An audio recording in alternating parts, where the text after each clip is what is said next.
Iranafe, Iranafe, Iranafe, dua bara, Iranafe, Sitinafe, Sitinafe, Sitinafe, gufta si jaalladhe, Sitinafe. Sifilachu kottiin qabu kanaaf ta'u tasan argadhu. Sifilachu kottiin qabu kanaaf ta'u tasan argadhu.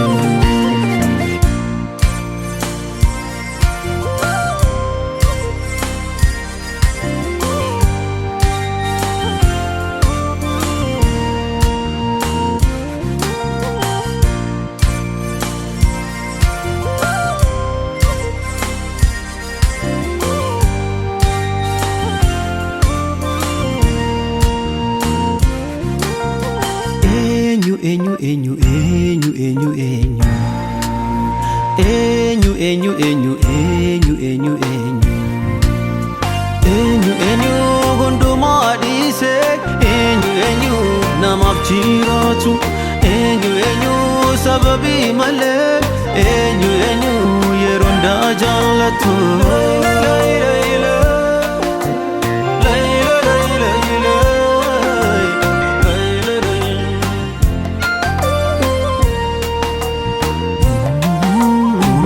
Chala yero hunda fayina kotu nadiba senanko achi jalqabe wae ko sila enyu beka ebi eba hunda chalu Christos anaf kenanko raji birahim barbadu isa hundenga machuko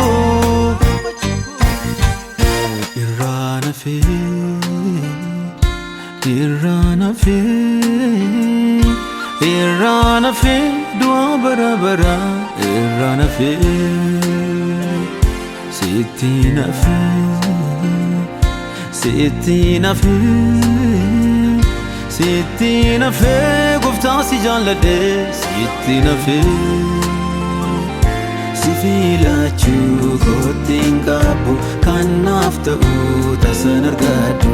Sifilachu kottiin qabu kanaaf ta'u tasan argadhu.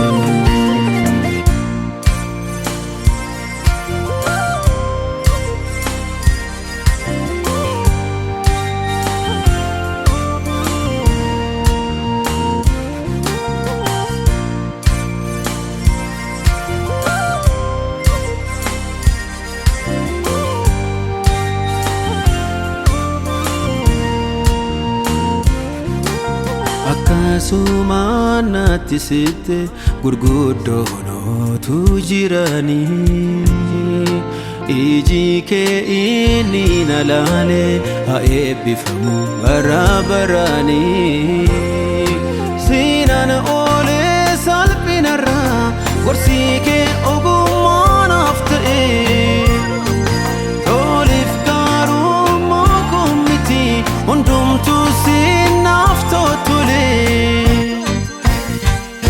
Iranafe, Iranafe, Iranafe, dua bara, Iranafe, Sitinafe,